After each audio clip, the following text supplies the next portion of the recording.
আসসালামু আলাইকুম রহমতুল্লাহি ওবরকাতুহু।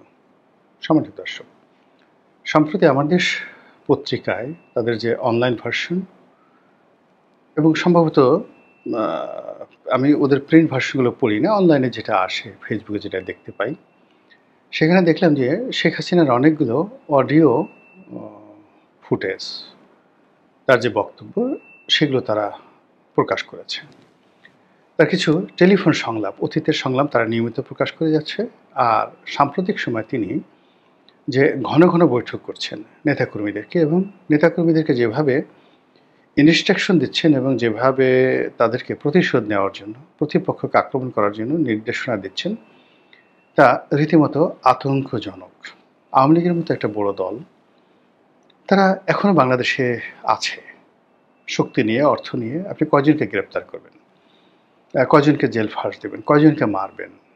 এদের একটা যে বিরাট শক্তি, আপনি চিন্তা করুন যে ১৮ কোটি মানুষের মধ্যে যদি 35% লোক 35% লোক আওয়ামী লীগ করে, তাহলে তো প্রায় ৬.৫ কোটি মানুষ। তো ৬.৫ কোটি মানুষের যে একটা জনারণ্য, এটি পৃথিবীর অনেক বড়, বড় দেশের চাইতেও বড়। এই জনারণ্যের কয়জনকে আপনি গ্রেপ্তার করবেন? ১ লাখ? ১ লাখ লোক তো ধারণ করতে পারবে না জেলখানাতে। ৬ কোটি বা ৬.৫ কোটি মানুষের মধ্যে আপনি কয়জনকে দেশের বাইরে পাঠাবেন? ১০,০০০? ১০,০০০-এর বেশি লোক পালায়নি। দেশের বাইরে ১০,০০০ও যায়নি। আমার কাছে মনে হচ্ছে ১,০০০, ২-৩ লোক দেশের বাইরে যেতে পেরেছে। আর দেশের মধ্যে হয়তো ৪-৫ লোক বাস্তুচ্যুত হয়েছে। পটুয়াখালীর লোক কুড়িগ্রাম গিয়েছে, কুড়িগ্রামের লোক ঢাকায় এসেছে, ঢাকার লোক খুলনাতে গিয়েছে। এইভাবে লাখ পাঁচেক লোক বাস্তুচ্যুত হয়েছে। কিন্তু কমিউনিকেশনের কারণে তারা ওই এলাকা থেকে আরও ভয়ঙ্কর হয়ে পড়েছে। যেমন ধরুন একজন নেতা, পটুয়াখালীর একজন নেতা, ফরিদপুরের একজন নেতা, তিনি তো মূলত উপজেলা চেয়ারম্যান বা নেতা, তিনি বান্দরবনে চলে গেলেন বা কুড়িগ্রামে চলে গেলেন, নীলফামারীতে চলে গেলেন। তিনি সেখানে খুঁজে, খুঁজে ওখানকার আওয়ামী লীগের যারা নিরীহ নেতা, তাদেরকে তিনি সংগঠিত করবেন এবং তাদের মধ্যে মিশে যাবেন, তাদের আত্মীয় রূপে, এবং তাদেরকে ভরসা দেবেন, টাকা থাকলে টাকা দেবেন এবং তাদেরকে দিয়ে যে কোনো একটি রাজনৈতিক কর্মকাণ্ড ঘটাবেন। এই যে গেরিলা প্রকৃতির যে কর্মকাণ্ড, এটা শিখিয়ে দিতে হয় না, এটা স্বয়ংক্রিয়ভাবে চলতে থাকে। নেতা না হুকুম দিলেও কিন্তু এই কাজগুলো চলতে থাকে এবং এভাবে পৃথিবীর বহু, বহু বিপ্লব সংগঠিত হয়েছে। লেনিন, ইলিশ ভ্লাদিমির লেনিন, তিনি তো বহু বছর বিদেশে ছিলেন, রাশিয়াতে ছিলেন না। কিন্তু বিদেশে থেকে ওই যুগে তিনি রাশিয়ার সেই বলশেবিক বিপ্লব, এটিকে তিনি নেতৃত্ব দিয়েছিলেন। আবার আয়াতুল্লাহ খামেনি, তখন তার যাকে বলা হয় ফেসবুক, টুইটার কোনো কিছু ছিল না। এমনকি টেলিফোনে ফ্রান্স থেকে সরাসরি ইরানে কথা বলার কোনো সুযোগ ছিল না। কিন্তু তিনি ইরানের মতো একটা বড় বিপ্লব ঘটিয়ে দিলেন, যা কিনা এখনও ইরান এমন একটা শক্তি হয়ে গেছে, সারা দুনিয়াকে তারা নিয়ন্ত্রণ করছে বলতে গেলে। ভয় দেখাচ্ছে, বন্ধুত্বের আবরণে ডাকছে। রাশিয়া, ভারতকে তারা একত্র করে ফেলেছে, আমেরিকা, ইউরোপকে তারা ভয় দেখাচ্ছে। তো সব মিলিয়ে যে মানুষটির কারণে এই বিপ্লব সংগঠিত হয়েছিলেন, তিনি কিন্তু প্রবাসে ছিলেন। তো অতীতের যদি আপনি এই ধরনের সফল বিপ্লব, ফিরে আসা, রাষ্ট্র পরিবর্তন করা, সরকার পরিবর্তন করা, এই জিনিসগুলো দেখেন, সে তুলনায় বর্তমান জামানাতে এই কর্মগুলো করা অনেকটা সহজ। আগে যেখানে ১০ মাস লাগতো, এখন সেটা ১০ দিনে সম্ভব। আগে যেখানে ১০ বছর লাগতো, এখন সেটা বলতে গেলে ১ মাসের মধ্যে সম্ভব, টেকনোলজির কারণে। নচেত যে আওয়ামী লীগ গত ১ বছর আগে ক্ষমতাচ্যুত হয়েছে এবং যেভাবে ক্ষমতাচ্যুত হয়েছে এবং যেভাবে শেখ হাসিনা দেশের বাইরে চলে গেছেন, আমার তো মনে হয় যে ৭০-এর দশকে হলে, ৮০-র দশকে হলে, ১০ বছরের আগে তো কথাই বলা যেত না, নামই উচ্চারণ করা যেত না। আপনি ৭৫-এর ১৫ই আগস্টের পরে ৩-৪ বছরের মধ্যে তো আওয়ামী লীগের সরেয়া উচ্চারণ করাই যায়নি। আওয়ামী লীগের লোকজনকে গ্রামে যে কী দুরবস্থার মধ্যে তাদের কাটাতে হয়েছে ৭৫, ৭৬, ৭৭ সনে। আমি একটা আওয়ামী প্রধান এলাকার বাসিন্দা, আমার স্পষ্ট মনে আছে, স্পষ্ট মনে আছে, যেটা বলার মতো না। অনেকে জানাজা পড়াতে চাইতো না, যে আওয়ামী লীগের লোকজন তারা হিন্দু হয়ে গেছে, এদেরকে জানাজা পড়ানো যাবে না। আর এখন কি হচ্ছে, আওয়ামী লীগের লোকজন ঝটিকা মিছিল করছে, বাইরের মানুষ তালি দিচ্ছে। এখন সামাজিক মাধ্যমে শেখ হাসিনার পক্ষে স্লোগান হচ্ছে, লক্ষ লক্ষ মানুষ লাইক দিচ্ছে, কমেন্ট দিচ্ছে, শেয়ার দিচ্ছে, অথচ এই মানুষগুলো গত ১ বছর আগে আওয়ামী লীগের বিরোধী ছিল। যেটা বলছিলাম যে শেখ হাসিনার যে বক্তব্য প্রচার করেছে আমার দেশ, তার মাধ্যমে স্পষ্টত বোঝা যাচ্ছে যে শেখ হাসিনা খুব দ্রুত কিছু একটা করতে চাচ্ছেন। এর কারণ হলো তার বয়স এখন প্রায় ৮০ বছর। তিনি তার সীমাবদ্ধতা জানেন এবং তিনি জানেন যে এখন তাকে প্রতিটা সেকেন্ড কাউন্ট করতে হচ্ছে। দিন যত যাবে তার শরীর ভেঙে পড়বে, সবকিছু তার নিয়ন্ত্রণের বাইরে চলে যাবে। ফলে তিনি সাকল্যে যদি ১ বছর ১.৫ বছরের মধ্যে তিনি ফিরে আসতে না পারেন, তিনি রাজনীতিতে আওয়ামী লীগের একটা অবস্থান তৈরি করতে না পারেন, তিনি যদি তার উত্তরাধিকার মনোনীত করতে না পারেন, জয়, পুতুল, ববি, তার যারা আপনজন রয়েছে, শেখ পরিবার রয়েছে, তাদেরকে রাজনীতিতে পুনর্বাসিত করতে না পারেন, তাহলে আগামীতে আওয়ামী লীগের রাজনীতি থেকে পুরো শেখ পরিবার মাইনাস হয়ে যাবে। ফলে তার ১৫ বছরের সরাসরি অভিজ্ঞতা, আর রাজনীতিতে সে কত বছর হলো, উনি ১৯৮১ সনে এসেছেন বাংলাদেশে। ৮১ সন থেকে এই পর্যন্ত প্রায় ৫০ বছর হয়ে গেল।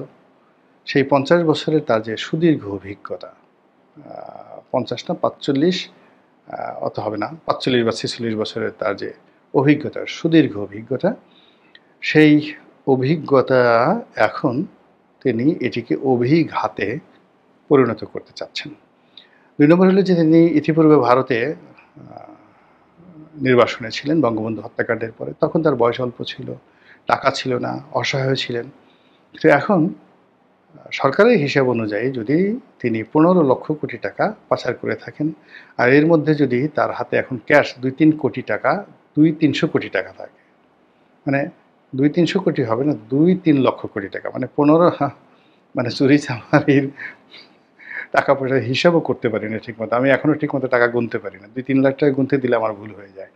তো যাই হোক, এনিওয়ে, তো দেবপ্রিয় ভট্টাচার্যরা বলছেন যে $২৩৮ বিলিয়ন দেশ থেকে পাচার করা হয়েছে। বাংলায় অনেকে বলার চেষ্টা করেছেন ১৫ লক্ষ কোটি টাকা পাচার করা হয়েছে। তার মধ্যে ধরুন বিভিন্ন লোকজন তো ভাগাভাগি করে নিয়েছে।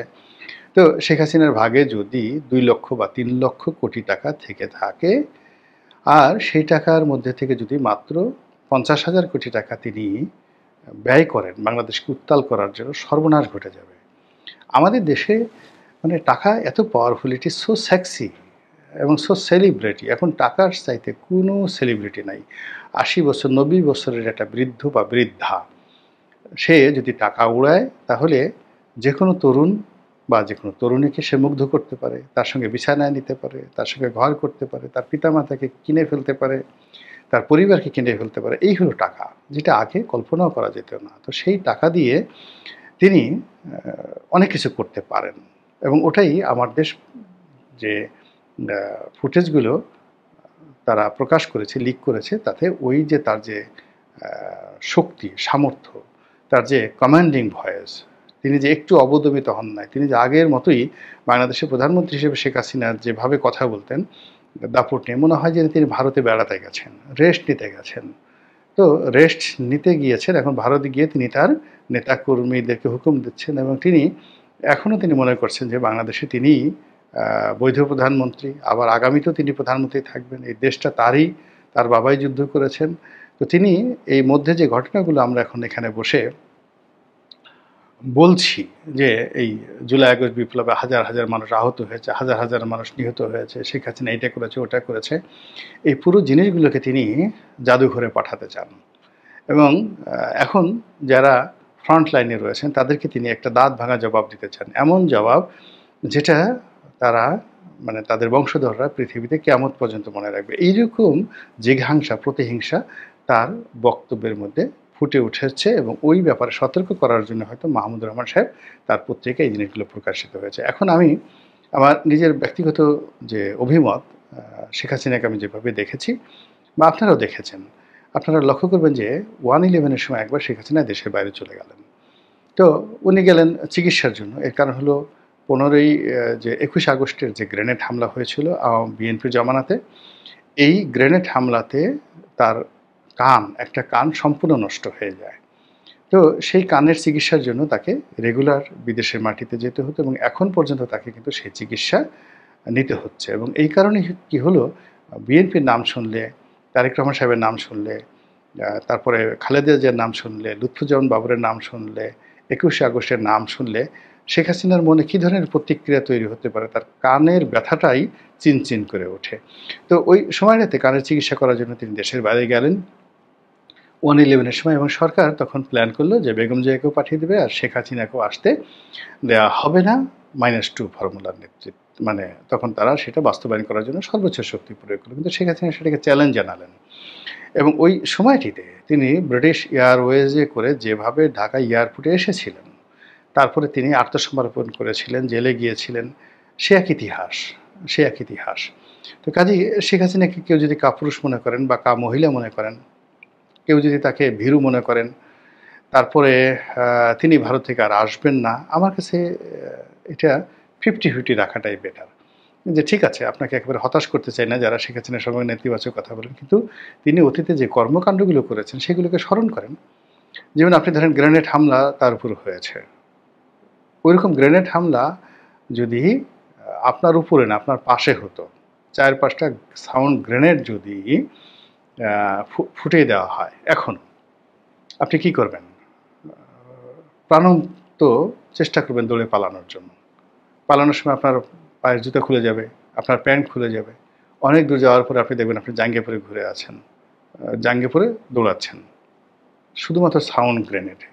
আর অরিজিনাল সে আরজেস গ্রেনেড যেটা শেখ হাসিনার উপর প্রয়োগ করা হয়েছে, সেটা হলে তো আপনি সঙ্গে সঙ্গে মরে যেতেন, সঙ্গে সঙ্গে মরে যেতেন, জ্ঞান হারিয়ে ফেলতেন। এবং ওখানে দেখেন যত মানুষ চোখের সামনে 18 জন না 30 জন কতজন সেখানে ছিন্ন বিচ্ছিন্ন হয়ে গেছেন সেই গ্রেনেড হামলায়, হাজার হাজার মানুষের শরীরে স্প্লিন্টার।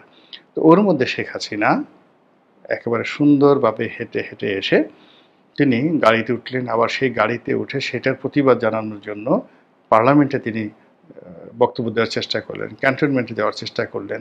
মানে দিস ইজ শেখ হাসিনা, যাকে দমানো যায়নি।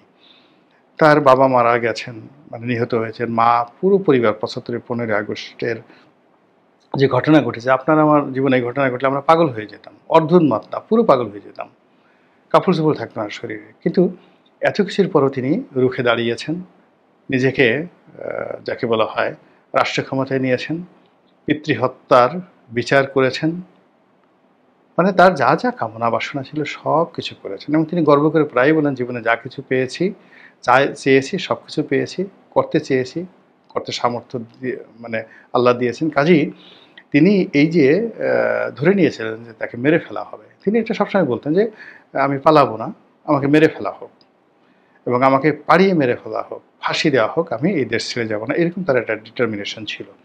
কিন্তু সামহাও তিনি গেছেন, পালিয়ে গেছেন, হেলিকপ্টারে উঠে গেছেন, আপনি যেভাবে বলেন না কেন তিনি বেঁচে আছেন।